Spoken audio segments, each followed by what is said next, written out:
So the Jordan 3 Black Cement 2024 release is finally over, which for the past few days or so, I've been hearing nothing but a whole bunch of chatter about this release, mostly negative, I would say. So I'm glad the release is finally over. We can all just move on with our lives. So what's going on, everybody? JA here. Salute to you. You're watching John Alexander TV. This is my second channel, which I'm about to start turning up a lot with daily uploads over here. So if you're new, be sure to subscribe. And if you enjoyed this update, make sure you smash the like button down below. So the 2024 Jordan 3 Black Cements, a sneaker which we've seen drop a few different times throughout the years. If you've been into sneakers, you probably grabbed yourself a pair or two throughout the years. For me, my first time grabbing this all-time Jordan brand classic would be 2011. It was a nice take, but it didn't feature the Nike Air on the back. It was actually replaced with a Jumpman in 2018. We finally got that perfect pair with the Nike Air on the back, the beautiful tumbled leather.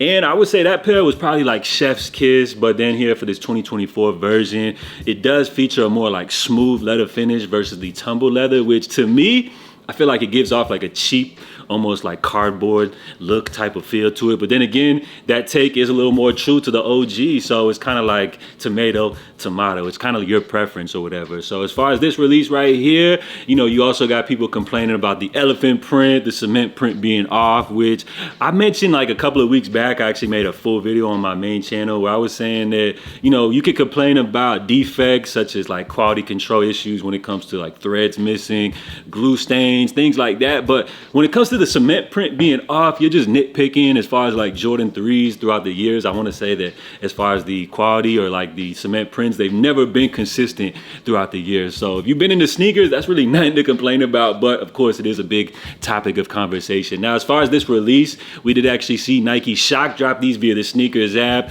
We also had a little in-store drop at Scar's Pizza, the legendary joint in New York. So ahead of the release, it felt like they did move a good amount of units, which apparently the rumor is they produced roughly like around 500,000 pairs of these for the worldwide drop. I want to say for the big sneakers app drop, which just went down, they might have had like probably somewhere around like 100,000 pairs or something. So a whole lot of units to move. Nike also has increased the retail price point on these, which these did come in at $220. So a whole bunch of units to move, increased retail price point. Nike did move a lot of units ahead of the drop, but as far as Saturday's release, it was kind of strange because we did notice these pairs were kind of sitting on the sneakers app as well as other select retailers, but it started to see like most sizes did start to move. So at the end of the day, I would say that online, for the most part, it seems like all of the units have moved. But if you, let's say, walk into like a local Finish Line or something, walk into your local sneaker spot at the mall, you may still be able to pick these up, which unfortunately, the consequences anytime you have a sneaker sitting like that, if they don't sell out like immediately the first second, the kids, the resellers, all these hype beasts, they're immediately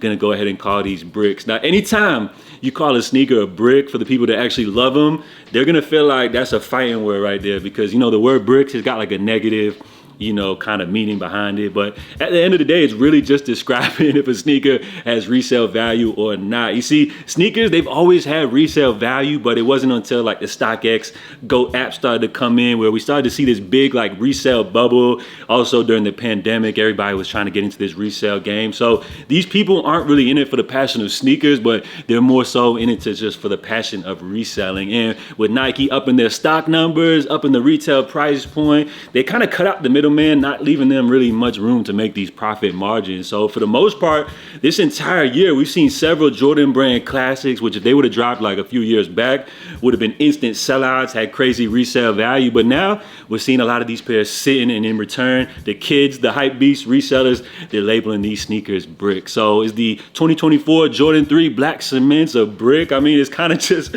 up for your interpretation. These sneakers do not have resale value. I'm seeing some people saying like the prices are gonna go up, which I guess they will go up in like 5 years or something, but good luck on the long-term hold. When it comes to sneakers nowadays, I feel like if you ain't just buying these joints to wear, then I don't know what you're doing. Now, you also got the old heads out here that are gonna be buying up like 2-3 pairs of these sneakers, which to me is absolutely ridiculous. That's crazy. You got people like basically hiding sneakers from their wives and everything, lying, saying they're buying Christmas gifts, but they're just doubling, tripling up on this Jordan brand classic, which for me is like overdose.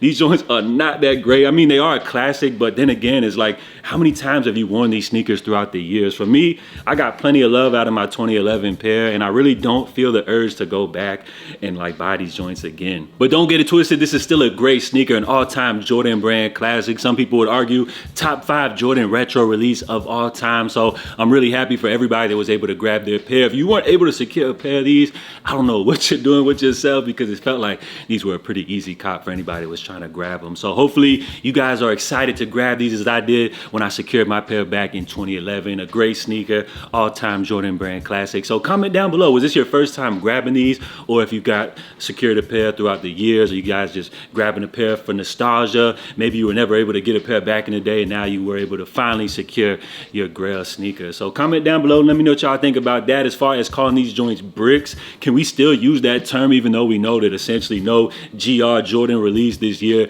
is gonna have resale value, or probably moving forward? I feel like as far as resale, that's gonna only just go to like limited sneakers, collaborations, stuff of that nature, or anything that has Travis Scott or Action Bronson's name attached to it. So can we continue to keep using this term brick, or is this a word that we should retire here in the sneaker community, unless you're into like reselling and all that good stuff? So I don't know, y'all, let me know what you guys think down below. As far as the overall impact of this release, definitely one of 2024's best sneaker releases, I would say. Would it make my top 10 list? Probably not. When even comparing to other Jordan retros, I would say these didn't have as big of an impact as those Jordan 4 Bread Reimagines. Although everybody was checking for these, I feel like when them Jordan 4 Bread Reimagines dropped, it was a whole different game. Like everybody was going absolutely crazy for this. But at the end of the day, this is still a great solid sneaker, a Jordan brand classic. So comment down below if you guys were able to secure a pair. And where would you rank these as far as like Jordan retros that dropped this year? For me, they would be up there, but I would say them Bread 4 Reimagined would be on top of those. I'm also going to even put them Jordan 9 Olives, although I would say they're a little more under the radar for me. They were a favorite. Also, those Black Toe 14s were nice just because we don't really see those drop too often. And then, of course, the 17s. Any 17 low, I think they dropped 2 different pairs this year. Any of them 17 lows are going to top the list, and that's just because it's more refreshing.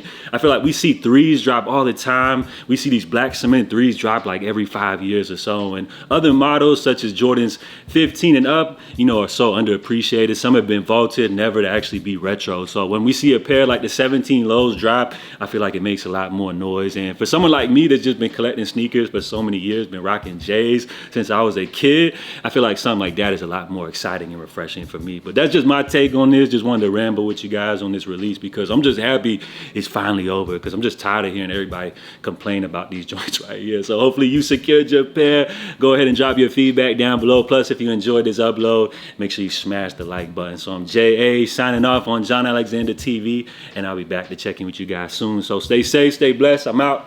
Love.